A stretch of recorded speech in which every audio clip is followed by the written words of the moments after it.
everybody. My name is Peter Chin Hong. I'm really, really happy to be here with the Lab Roots community and to tell you some of the lessons that I've learned over the COVID pandemic. And the reason why I'm talking about these lessons is that we can potentially apply them to the next surge or to the next pandemic, and hopefully we'll be more prepared. I'm going to give you a lens from the minority and vulnerable populations perspective, in addition to general comments. So I'm a professor in the Division of Infectious Diseases at UCSF, and during COVID, I was privileged to take care of hundreds of patients with COVID, but also was involved in some of the clinical trials of remdesivir and the other anti-inflammatory drugs that we use in patients now with COVID-19. But I've also been really impressed by how much of society really seeped into medicine and how much the pandemic wasn't just about medicine, it was also about the politics that shaped our response to it. So these are the objectives for today. We're going to compare and contrast the response to the COVID-19 pandemic in the United States and other developed countries. We'll describe the multifaceted impact of the COVID-19 pandemic on diverse populations. And I want you to apply 3 or more lessons learned to how we can respond to future pandemics. This is kind of a different talk. It's different from the scientific talks that I'm used to giving, where I'm just really going to step back a little bit, give you a 30,000-foot view, and hopefully this will make sense to all of you at the end of it. I think we really need to take stock of the impact of the pandemic on all of us. We haven't done that yet. We've just gone from surge to surge to surge. I think it's really important to reflect so far on where we've come and how remarkable our successes are. But on the other hand, we have so much more to grow, so much more to implement in terms of really creating an effective response in the future. So I remember back in the early days of the pandemic, we felt so disconnected from our patients. And one way in which some of us dealt with this was really by putting our pictures in my little ID badge that I will hand out to patients, because again, we were so afraid to go into these rooms. We were so afraid of getting COVID, and we were losing that human touch. There were so many of my older patients who were dying alone, only surrounded by that, one-on, one-off medical professional who would be there in the room with them. But FaceTime and all of that was really only in its infancy, and it was really, really difficult for many people. So why am I talking to you about equity and that lens on COVID? Well, I come from a Caribbean island, Trinidad and Tobago. It's the most southerly island in the Caribbean chain, right off the coast of Venezuela. And when I grew up in a village shop in this village, my parents were my role models, and they really modeled, treating everyone fairly and kindly. And when people didn't have resources to get groceries, they'll give it to them. They would deliver groceries for free. They taught people to write. All of this really shaped my view towards medicine and health and equity. So I eventually went to Brown University and was lucky enough to come to San Francisco, fall in love with it, and decided that this would be the place for me to do medical training. So I did residency in internal medicine after medical school and specialized in infectious diseases. I worked initially in HIV. Again, this was my introduction to equity in healthcare, because there were all these people coming around the table really giving input on the health of our patients. And it wasn't just the HIV medicines or the diabetes or the hypercholesterolemia. It was the fact of whether or not they had good housing, whether or not they could get to the clinic to their appointments, how much loss they've experienced. All of these things shape people's health. And it was very, very apparent to me that health wasn't just about that medicine that we gave to people or that diagnostic test that we were able to utilize for the patient. So right now in my career, I'm lucky to be the Associate Dean for Regional Campuses. And what that means is, I've always been involved in pipeline work. So preparing the next generation of the scientific workforce, a diverse population that asks questions in science that's derived from the communities from which the investigators come from. So through work and funding from the NIH, we were able to pilot and implement some of these programs, partnering UCSF with some of the community colleges, state colleges, et cetera, to really pave that pathway for scientists. So this is SF Build, where we are really building that next PhD workforce. But there are also other pipeline programs that I've done specifically in the health professions and medicine, like this one now, where we're trying to build a workforce in the Central Valley, which has one of the poorest outcomes in terms of health outcomes in the country, very similar to Appalachia or the US-Mexico border. So I think explosive growth, and we really need these healthcare professionals for the future. So that's kind of where I'm at and why I'm interested in this area.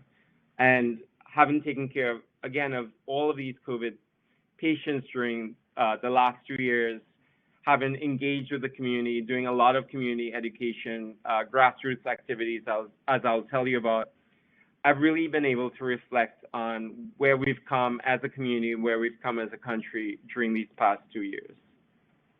So lesson number one, health equals politics and politics equals health.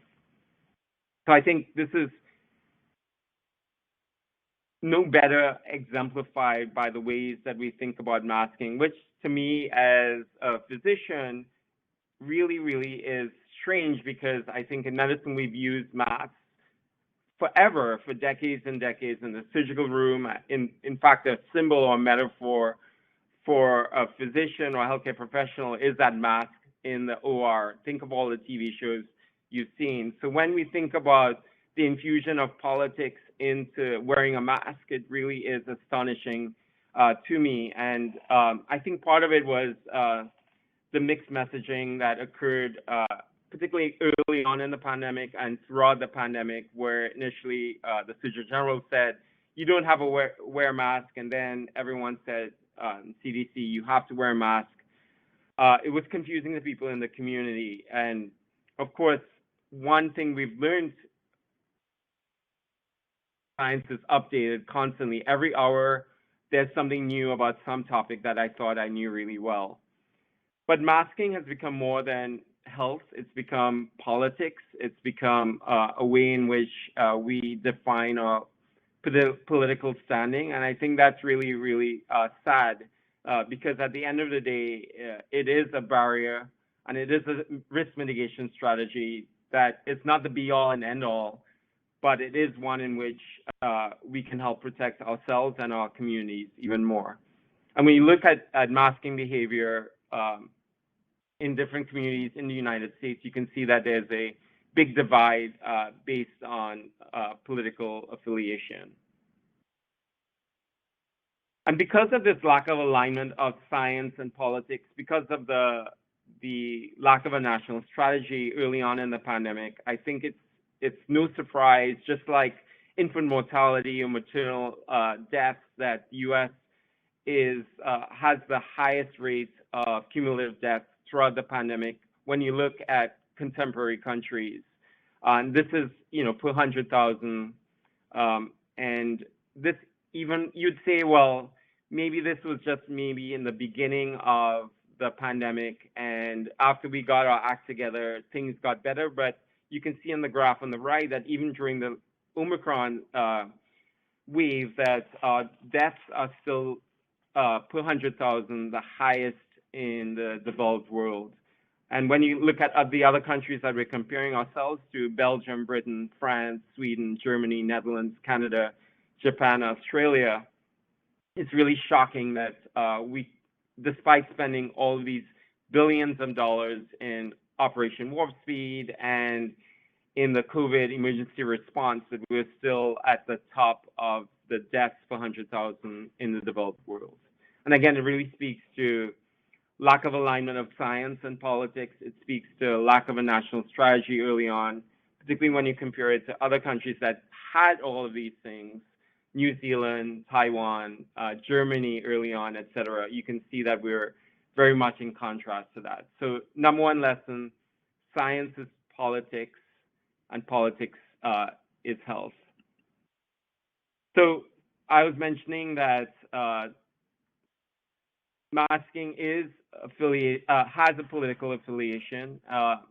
And it's really interesting when you look at the deaths in the US linked to political affiliation, where people had either voted for one party or the other in the last election, that there is a really strong association with the COVID deaths per 100,000 and who you voted for. And again, that really is a stark reminder that you can't really disentangle the politics from the health, despite throwing a lot of financial resources at it. So lesson number two, working fast is really important in a pandemic, and it requires agility, strong communication, and alignment. I think for this lesson, to me, it was really looking at what we did with diagnostic testing, and this audience in LabRoots knows well the importance of diagnostic testing and the importance of the laboratory in that crucial arm of not only diagnosis, but prevention as well, because knowledge is power. And when you know that you're positive with COVID, particularly early on when we didn't have any treatment options, it was really important to do contact tracing. And that diagnostic test was the cornerstone of all of that. So one could imagine that if we had testing earlier, that we could have probably saved lots of lives. But unfortunately, due to a lot of missteps, we didn't have the testing, as the audience knows well, early on in the pandemic. It was already developed by WHO. WHO had agreed to give the testing know-how to the United States and test, but we wanted to do it on our own, and unfortunately, that led to a lot of delays. So early on in the pandemic, what I remember is that we were just testing people who we knew already had COVID, and we were not testing the seas of people who were already infected before they began to transmit infection and didn't know they were infected. So to give you an analogy, it's almost like if you were only diagnosing people with HIV infection when they had end-stage disease like Kaposi sarcoma or PC pneumonia, but not diagnosing people early on, and these people were then transmitting it to lots of other people, not because they were being deceitful or bad, they were just not knowing that they were positive. So again, knowledge is power, and there's so many echoes between the HIV pandemic and where we were in COVID. So this delay in testing, eventually it came on board, but then disparities began to emerge very, very clearly, because getting a test was almost like you had to know somebody who kind of got you an appointment early on. It was such a limited resource, and access to tests was really a big deal. And probably that set the stage for really having these pronounced disparities that we saw in COVID, not only in infections, but in symptomatic infections, hospitalizations, and most importantly, deaths, because these are lives that we'll never get back from the almost 1 million American deaths so far in the pandemic. Lesson number three, hate is a virus. So like I mentioned, there are so many analogies between COVID-19 and HIV pandemic. In so many ways, there's the other, there's the use of Kung flu or China virus, there's the hate that really emerged and in a firestorm during COVID, and it's still going on. And I think what drives a lot of hate is anxiety, and that leads to people thinking about the other and siloing in society. And this was really, really prominent during the COVID-19 pandemic and still going on, like I mentioned. So as the audience knows, there's been a lot of increase in hate crimes, particularly against Asian Americans. In fact, the Center for Study of Hate and Extremism showed an increase in 339% in anti-Asian hate crimes between 2020 and 2021. And then there was a further increase.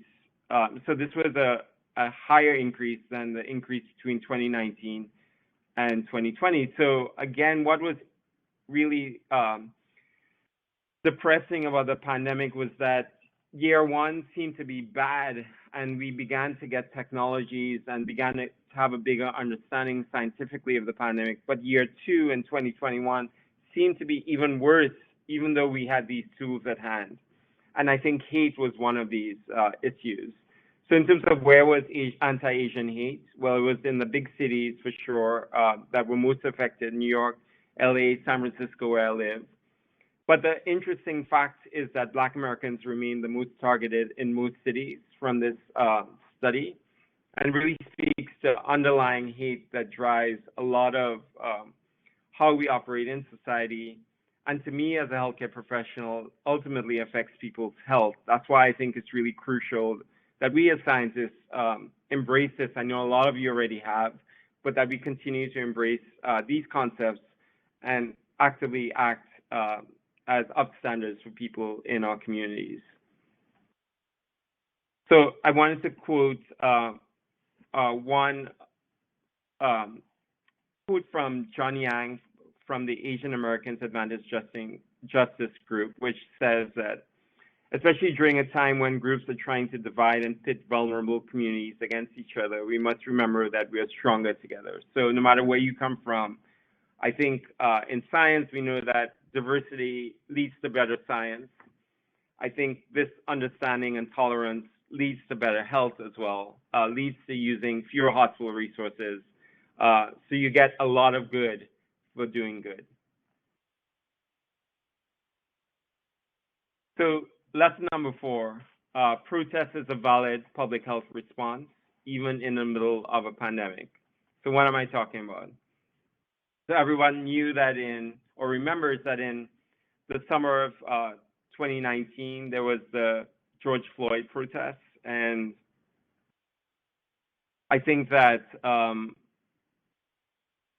we were really struck by, summer of 2020, we were really struck by how much this galvanized the community, galvanized society. And I remember this was in the middle of the pandemic, and people were saying, well, should we really allow protests or condone protests happening from a health science perspective? Because aren't we all supposed to be sheltering in place at this time? And the last thing you'd want to do for virus transmission perspective is have a lot of people move around with in close quarters, being very emotional. But again, coming back to my thinking that inequities and structural racism causes poor health, and there's tons of evidence, as this audience knows, to support that, then protesting is a valid public health response because it impacts health. So the way we did it was that, and I was involved in writing a petition and circulating it and getting people to come on board. What we did was really tell people, you can definitely protest. In fact, it's important to protest, but protest safely. So we wrote list of ways in which people can protest safely, including, wearing masks. And most of the people during the George Floyd protests were wearing masks. Giving guidance to police and other armed forces in terms of not questioning people in enclosed spaces, having a little bit of distance between them, and providing all of the risk mitigation strategies we knew at the time. Hand sanitizers, masks, etc. So I think all of this harm reduction led to not many transmissions actually in these George Floyd protests when you look at the data, and there have been several cities that have published population-based data at the time.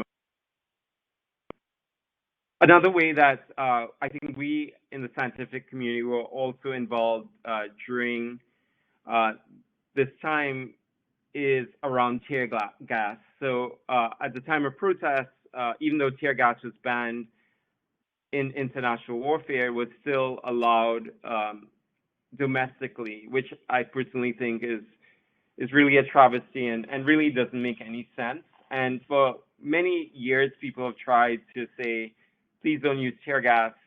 But I think using the science as a way to have people understand that it wasn't a good idea, if they didn't really think about the human rights aspects. Because once you use tear gas, it makes you cough and your eyes water and you're rubbing your face. So if we think about tear gas as increasing people's susceptibility to infection because it's also inflaming the airways and the nasal passages to make it easier for COVID to have set up shop basically and cause infections, as well as increases risk of transmission to other people. If that person had COVID, they didn't know it, and you sprayed tear gas on them, they'll be shouting and screaming and yelling. And of course, we know all of that behavior increases transmission potential for COVID.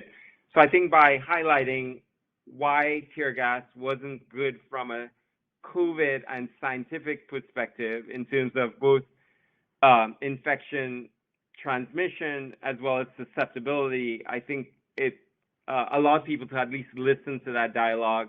And in some communities, at least locally, they were able to ban tear gas, which I was really happy about, even though not necessarily in all places. But I think what it taught me is that, first of all, it's okay to protest safely if it affects health outcomes, and then you can try to highlight some of the dangerous aspects that are used to disperse crowds by using science to help you do that to policymakers.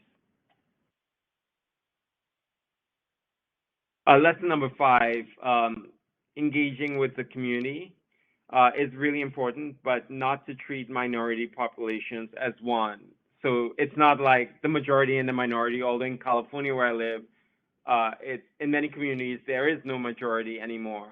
But every community is its own group, and you have to tailor make your message towards that group. You have to tailor make your interventions towards specific groups using specific strategies.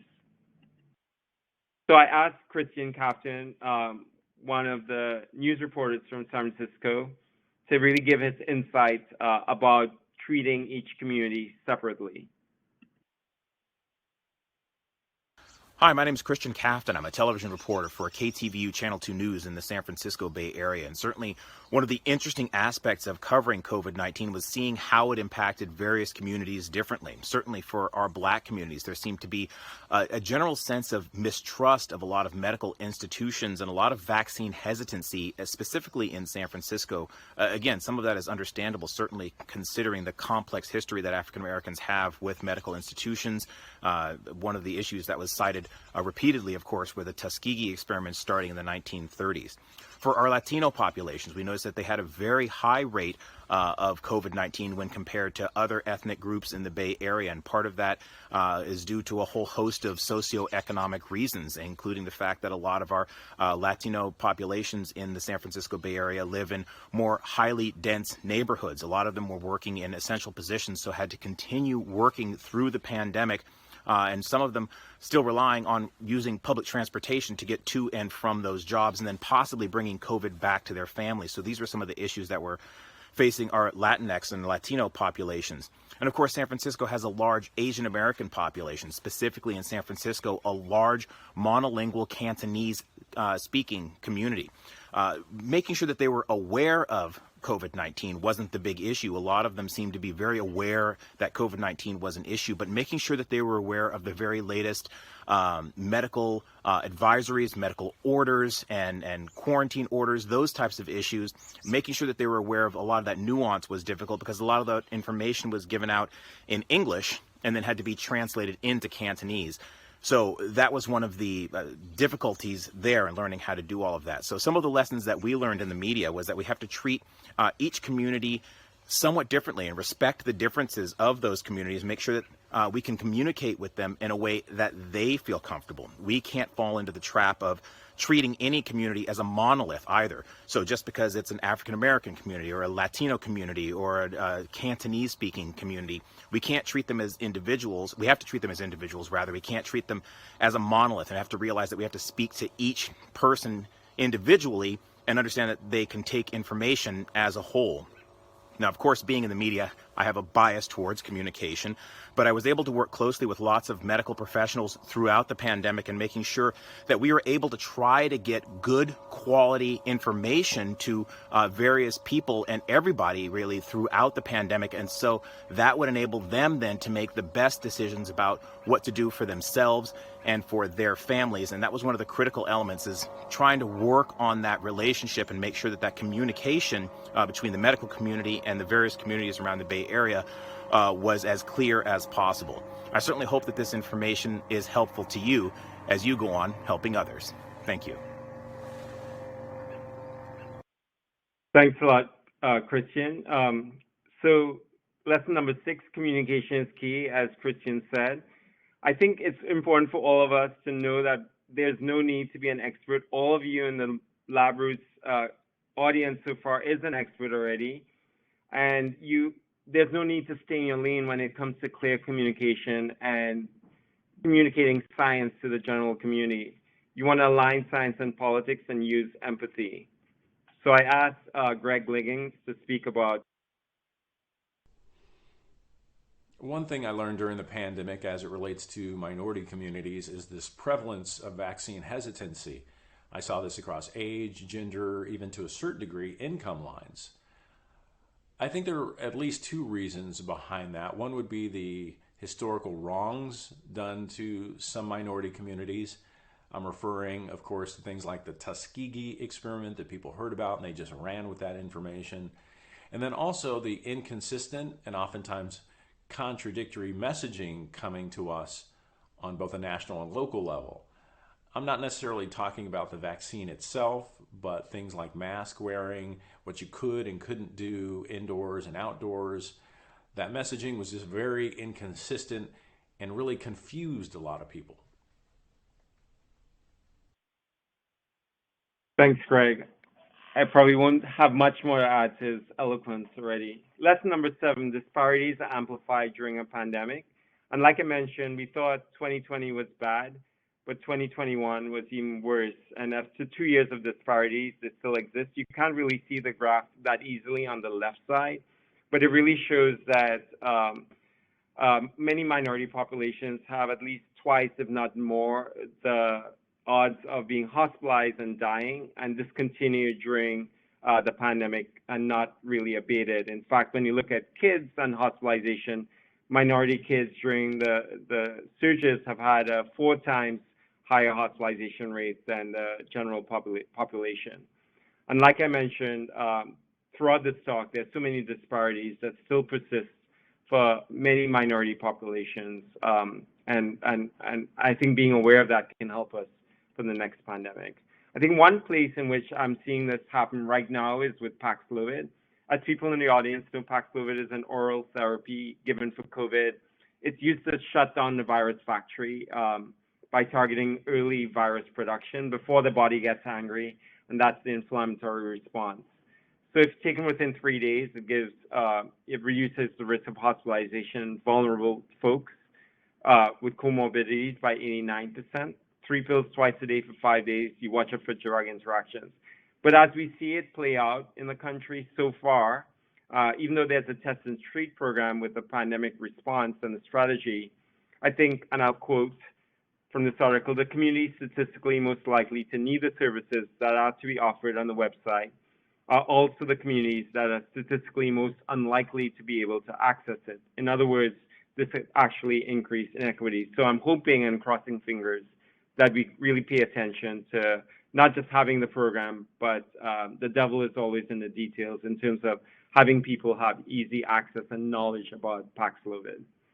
Lesson 8, pandemics as endemics, just briefly stating that the more epidemics that you have, you add another epidemic or pandemic on top of it, and the sum of its parts is worse than individually. For example, the epidemic or pandemic of COVID, the epidemic or pandemic of HIV, you add poverty and structural racism, and the sum of these parts are much more than the individual components themselves. Lesson 9, money talks. We know this really well because the emergency response dollars are still being questioned by Congress. And if, we don't want to be in an emergency response, but like somebody said to me, don't always wish for something that you'll get, because what it means is that there'll be no longer funding potentially for things that we took for granted, like diagnostics and testing and drugs. So I think all of this really needs to continue funding, for us to really even get over this current pandemic. But I'd like to end on a high note, which is that the future is bright, and training the next generation, like many of you listening to this, requires a coordinated and sustained push. And I think that that's been really fulfilling for me in my career so far during the pandemic, is training and enabling the next generation of folks to really do the communication, do my own healthcare in the future, take care of me during the next pandemic. And I think there is a lot of hope in the new generation that would not only learn laboratory science or public health, but be able to integrate all of these things together rather than us living in silos. Even though I do understand there's a need for specialty, I think when there's an emergency response, there's all hands on deck and we all become communicators. So on the other silver lining, I think after talking to people over and over again, they do change their minds. People who are vaccine hesitant become vaccine hesitant. We've developed a lot of science. The vaccine is a wonder in terms of the speed and the deployment over time. So I asked Cheryl Hurd, another reporter, to give an insight of where we are right now in terms of COVID and minority populations. Hi, I'm Cheryl Hurd with NBC Bay Area. It's been really tough covering this pandemic for the past 2 years. In the very beginning, people of color really apprehensive about getting the shot. Now, 2 years later, folks of color are getting it. Even my nieces and nephews, people I never thought would do it. Well, we've come to the end, and I hope at least you use these lessons that I've learned personally to reflect on where we've come so far and where we are going in the future. And I think all of you as scientists, as healthcare professionals, as learners, we all have a part to play. And I think we will weather the next pandemic hopefully much better than we have with this one. Thank you.